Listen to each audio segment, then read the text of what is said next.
പുതിയ വോട്ടർമാർക്കുള്ള ഫോം 6 അപേക്ഷയിൽ മാറ്റം വരുത്തി തെരഞ്ഞെടുപ്പ് കമ്മീഷൻ. അപേക്ഷകന്റെ മാതാപിതാക്കളുടെയോ പഴയ വോട്ടർ പട്ടികയിലോ വിവരങ്ങൾ നൽകാൻ പുതിയ കോളം. കഴിഞ്ഞ SIR പട്ടികയിൽ പേരുണ്ടായിരുന്നോ എന്നും വ്യക്തമാക്കണം. ചട്ടങ്ങളിൽ കേന്ദ്ര സർക്കാർ നിയമ ഭേദഗതി വരുത്താതെയാണ് കമ്മീഷന്റെ നടപടി. അസം, ബിഹാർ ഒഴികെയുള്ള സംസ്ഥാനങ്ങളിൽ മാറ്റം പ്രാബല്യത്തിൽ വന്നു.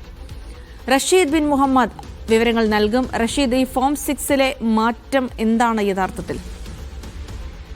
ജിൽസി, പുതുതായിട്ട് വോട്ടർ പട്ടികയിൽ പേര് ചേർക്കുന്നതിനും തീവ്ര വോട്ടർ പട്ടിക പരിഷ്കരണവുമായി ബന്ധപ്പെട്ടാണ് ഫോം 6 ഉപയോഗിക്കുന്നത്. ഇതിൽ 2 ഘട്ടങ്ങളിലായിട്ട് നടന്നിട്ടുള്ള തീവ്ര വോട്ടർ പട്ടിക പരിഷ്കരണത്തിൽ ഈ മാറ്റം വരുത്തിയാണ് ഇപ്പോൾ പുതിയ ഒരു ചട്ടം തെരഞ്ഞെടുപ്പ് കമ്മീഷൻ തന്നെ കൊണ്ടുവന്നിരിക്കുന്നത്. അതായത് നിലവിൽ പുതിയ വോട്ടർമാർക്കുള്ള ഫോം 6ൽ മാതാപിതാക്കളുടെ SIR വിവരങ്ങൾ കൂടി നൽകണം എന്നുള്ളതാണ് ഇപ്പോൾ ഉൾപ്പെടുത്തിയിരിക്കുന്നത്. അപേക്ഷകന്റെ മാതാപിതാക്കളുടെയോ അല്ലെങ്കിൽ പഴയ പട്ടികയുമായി ബന്ധപ്പെട്ടുള്ള പൂർണ്ണമായിട്ടുള്ള വിവരങ്ങൾ ഈ കോളത്തിൽ പൂരിപ്പിക്കേണ്ടതായിട്ടുണ്ട്. കഴിഞ്ഞ തവണത്തെ SIR പേരുണ്ടായിട്ടില്ലെങ്കിൽ തന്നെ വ്യക്തമാക്കണം. അതോടൊപ്പം തന്നെ പ്രധാനപ്പെട്ട ചോദ്യങ്ങളാണ് ഈ മാതാപിതാക്കളുടെ SIR വിവരങ്ങളുമായി ബന്ധപ്പെട്ടത്. മറ്റൊന്ന്, ഈ മാതാപിതാക്കൾ ഇല്ല എങ്കിൽ അത് രേഖപ്പെടുത്താനുള്ള ഒരു കോളം. പക്ഷേ ഈ മാതാപിതാക്കൾ SIR ഇല്ല എന്നുണ്ടെങ്കിൽ അതുമായി ബന്ധപ്പെട്ട തുടർ നടപടികൾ എന്തായിരിക്കും എന്നുള്ളത് തെരഞ്ഞെടുപ്പ് കമ്മീഷൻ ഇതുവരെയും വ്യക്തത വരുത്തിയിട്ടില്ല. ഇതാണ് ഇതിലെ ഏറ്റവും പ്രധാനപ്പെട്ട.